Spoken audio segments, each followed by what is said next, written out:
Welcome back to another episode of my Road to 5,000 irating series. So after I finished P3 in the last video, I'm at about 2,200 irating for the Formula series. And as I alluded to last episode, I kind of wanted to do more races and videos. For this video, it'll just be 2 races, but it's basically one considering how poorly the first one went. But yeah, I'll tell you guys through what happened in the first race, and yeah, I mean, it wasn't part of it was on me, but yeah, like I said, we'll take a look, and yeah, and as you guys can see, I'm starting down in P9. That was due to 2 variables, with one being the lobby I was in I was in a top split, I think, for whatever reason. I was in like a 3,000 irating lobby, so with that, and on top of kind of messing up a part of my lap, I'm about 5/10 off my PB. So even with the perfect lap, I still would have only been like P7, P8. So yeah, this entire lobby was a disaster. But yeah, we'll go through the first half of lap and we see what happens.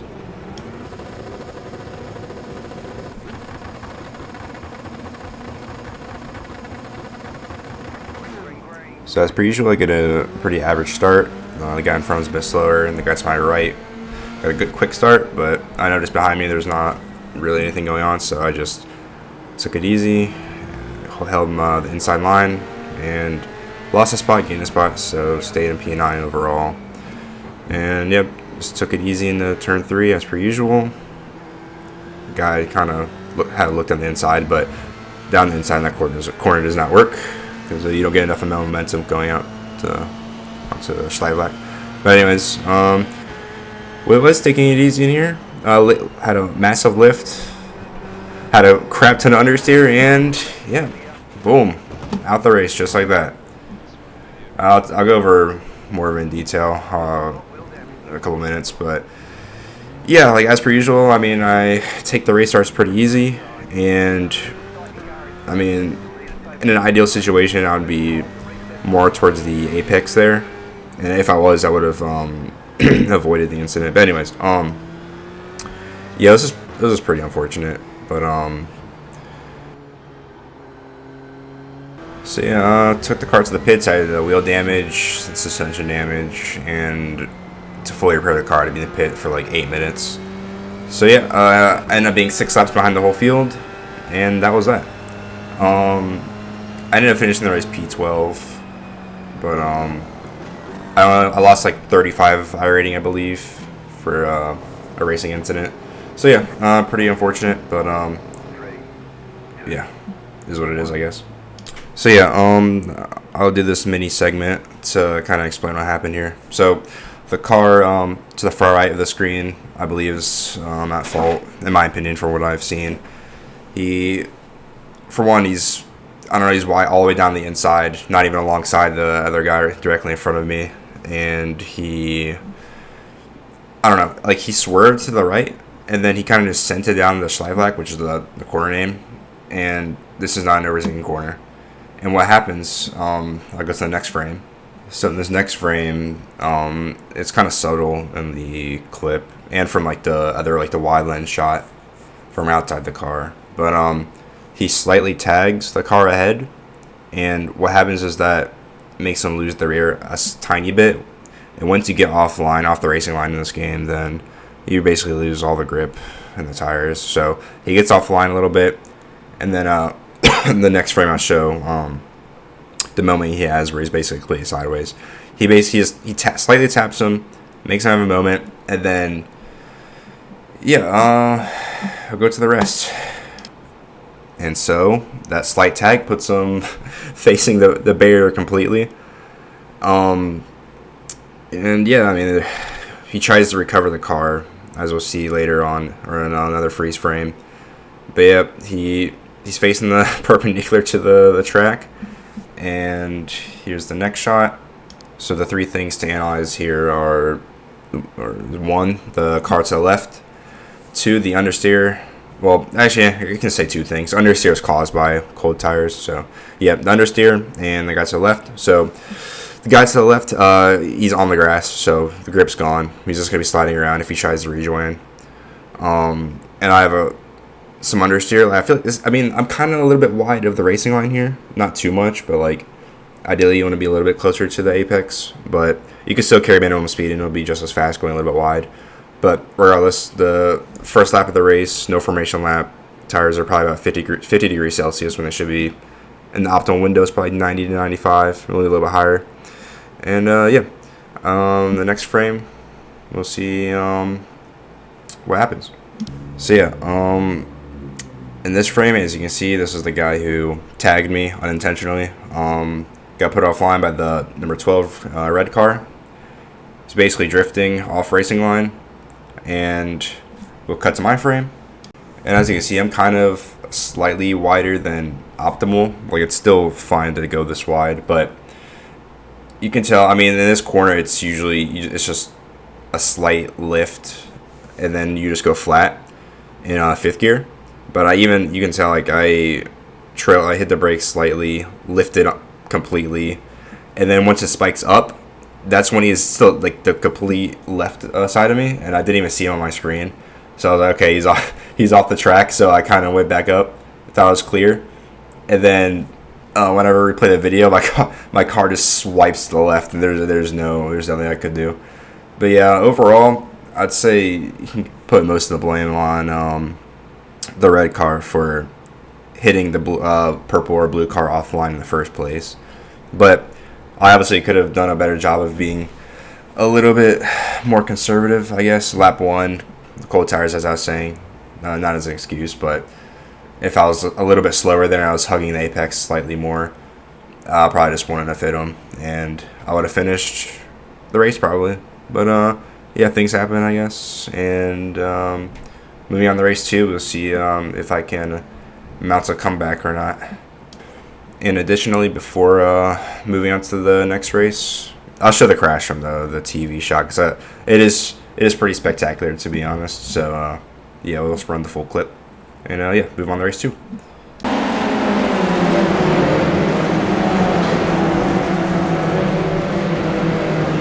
So on to race 2.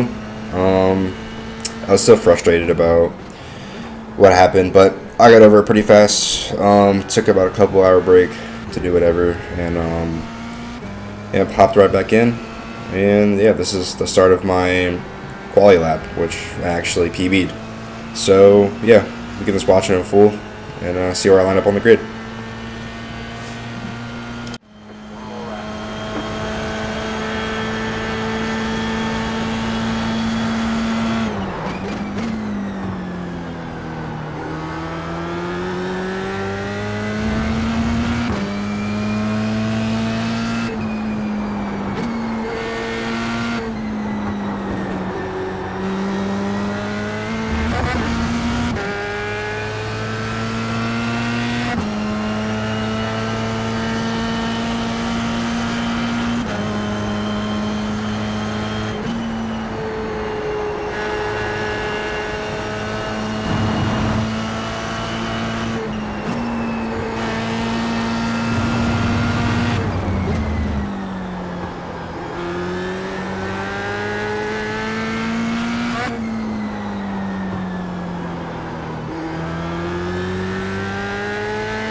So yeah, the lap was actually good enough for P1, but I will say that the overall irating in this lobby was probably about 800 less than it was earlier, because my earlier race, it was when when more European players were on. But I did this race at about 6 p.m. EST, so a lot of the Europeans would have been asleep. But yeah, anyways, got pole, and was looking to convert this into my win. So yeah, lights went green, and I got a average start, like an average start as per usual. Held the inside, and you can the cold tires in lap 1 is, you can even see it's just so bad. But yeah, lap 1 is really just about surviving. So even when the tires are just in a terrible window, it's trying not to make any mistakes and falling back is key. And got off to a good start, and we'll see if I can get this into a win or not. So on to the midpoint of a lap 3. Nothing has happened at the front really. The guy behind is 8/10 behind, and the guy behind that is 1.3, and the guy behind P3 is 3 seconds. So it's just a 3-car battle right now for the lead. And the first real thing that happened was this lapped car I came up to the back of. Kind of screwed me a little bit. I only lost about two. I only lost about 2 minutes, or 2 to 3 tenths the guy ahead, but I was not happy about that, as you can imagine. Just due to what happened last race, I just wanted to have a clean race, regardless of where I finished, and like having lapped cars spin in front of me 3 laps in the race was just very frustrating. But we cracked on. The gap behind is still about a second, so just managing things for now, and we'll see what happens next. So on to the second sector of lap 8. So 5 laps later, nothing has happened. Still, actually, I mean, so P3 dropped off our train, so now it's just P1 within a few tenths of me. So the least I can get here is P2.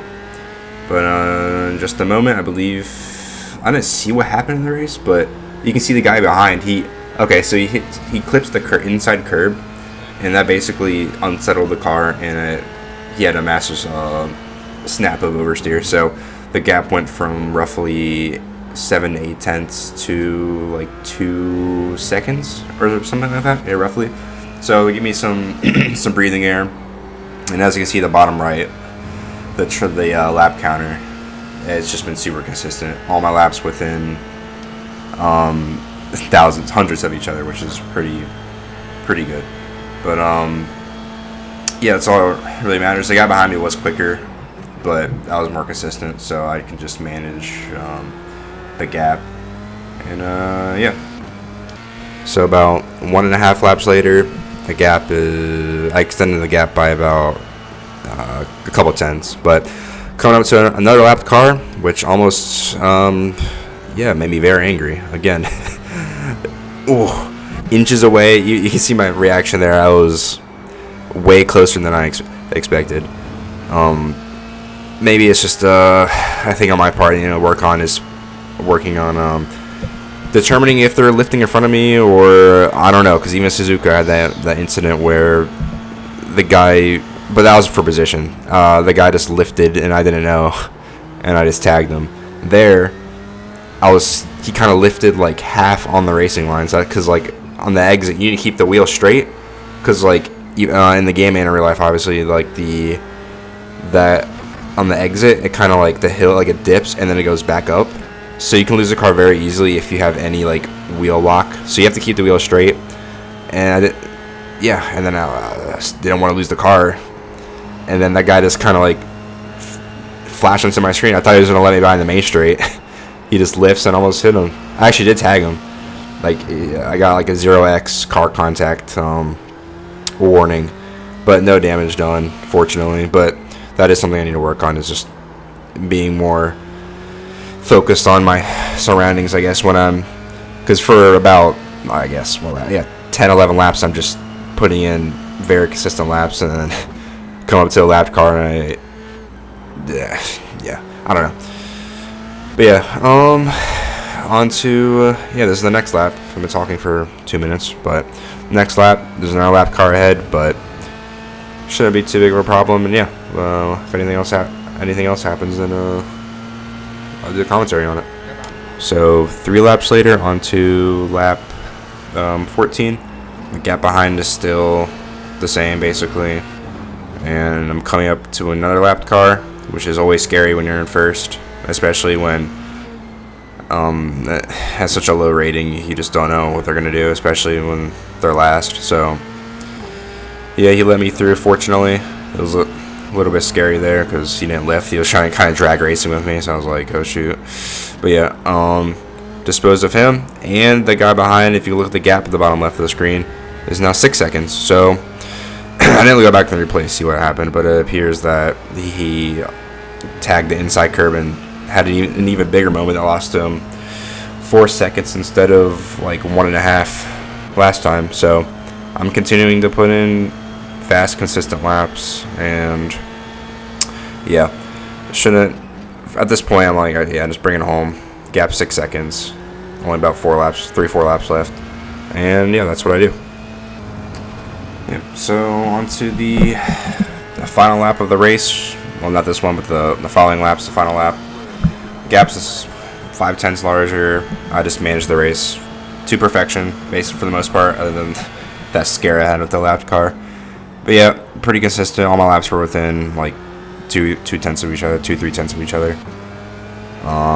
So yeah, these races you have like mixed feelings because it's like you win the race obviously, but it's just like no wheel to wheel action. It's just kind of like boring, but I don't know.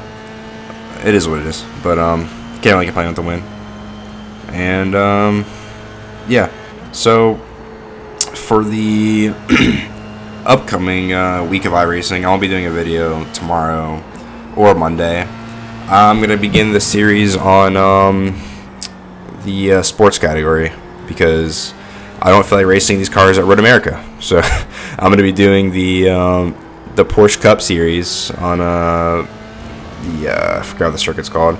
It's the same one from the F1 calendar. It's the one the Mexico City. Like, I forgot what it's called. But yeah, I'll be doing a different class of car and trying to get to a 5,000 irating in there as well. And thing to note in this game, at least, is that the Formula series does not have like any there's nothing competitive about it in the higher tiers. Like, they have the Formula 1, but no one does that. The main focus is the IMSA Le Mans prototypes cars and the GT3. So, and if I get to 5K irating on the Formula cars, it doesn't really do anything for me. So if I ever want to race at a higher level, like competitively, I would have to get my sports car rating up, which right now it's only about 1,800 irating. So yeah, it should be fun. And yeah, at least ended the little Formula stint I had for this week on a high note. So I'm at about 2,300 irating now, and yeah, next video should be on Wednesday. Should be 2 videos dropping Wednesday actually. So yep, hope you guys enjoyed this video.